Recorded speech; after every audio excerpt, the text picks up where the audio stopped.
आप सबको मेरा प्यार भरा नमस्ते। छोटों को बहुत बहुत आशीर्वाद। आज मैं आपको एक और बात बताने आई हूँ। जैसा कि आप रात दिन न्यूज़ में सुन ही रहे हैं, एक बार पुरानी बात है ये कि सोनिया गांधी एक राज्य के अंदर, वहाँ किसानों की फसल नष्ट हो गई थी आंधी और बरसात के कारण, वहाँ पहुँची थी मुआवजा देने के लिए। तो उन किसानों ने भी अपना तरफ से कुछ पैसे इकट्ठे करे और वो सोनिया गांधी को देने का प्रयास किया।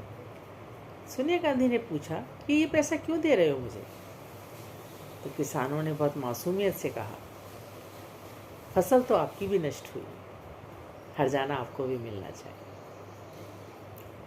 ये एक दूर की कौड़ी की सोच थी जो उन किसानों ने उस सोनिया गांधी को समझाने की कोशिश की। उसकी जो फसल है राहुल गांधी के रूप में, वो दुनिया को परेशान करने के लिए, हमें उल्टा सीधा समझाने के लिए, हमारे देश को बदनाम करने के लिए तरह तरह की बातें वो निकालते हैं और बोलते हैं।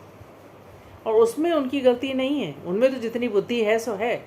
उनकी ये है सारी बड़ी गलती जो उनके सलाहकार हैं और जो उनको लिख लिख कर देते हैं और जो उन्हें सुझाव देते हैं।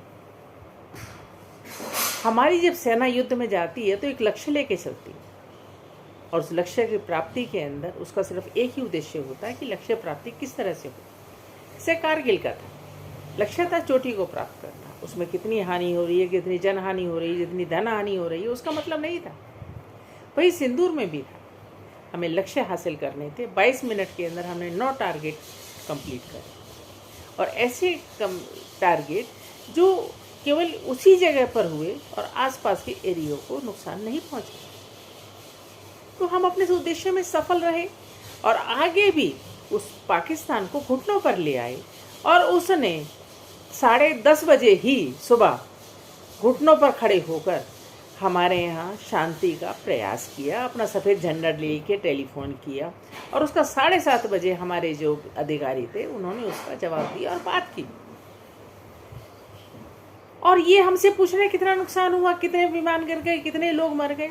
तुम क्या बताना चाहते हो पूरे देश को? पहले तो ये सोचो।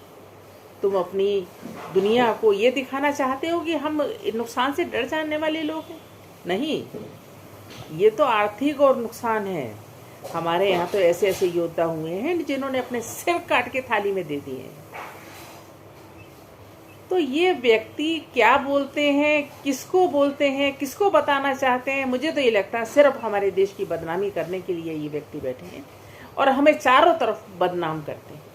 एक समय था जब कांग्रेस का एक मुख्यमंत्री, जिसको एक पाकिस्तानी विमान ने टकरा कर मार दिया था हवा में ही, और यह कांग्रेस सरकार कुछ नहीं कर पाई। अगर आज का काल होता और किसी मुख्यमंत्री को इस तरह से हवा में हवाई जहाज उसका मार के गिरा दिया जाता टकरा के, तो मोदी उसका क्या हश्र करते हैं आप सोच कर देखिए। तो इनकी बातों पर आप ध्यान ना दें, क्योंकि फसल खराब हो चुकी है राजमाता की, तो उस पर ज़्यादा, उसकी बातों पर ज़्यादा गौर ना करें। बस यही आपसे कहने का आग्रह है। मुझे सुनने के लिए बहुत बहुत धन्यवाद। मैं सुमन गुप्ता, दिल्ली से। ओम शांति।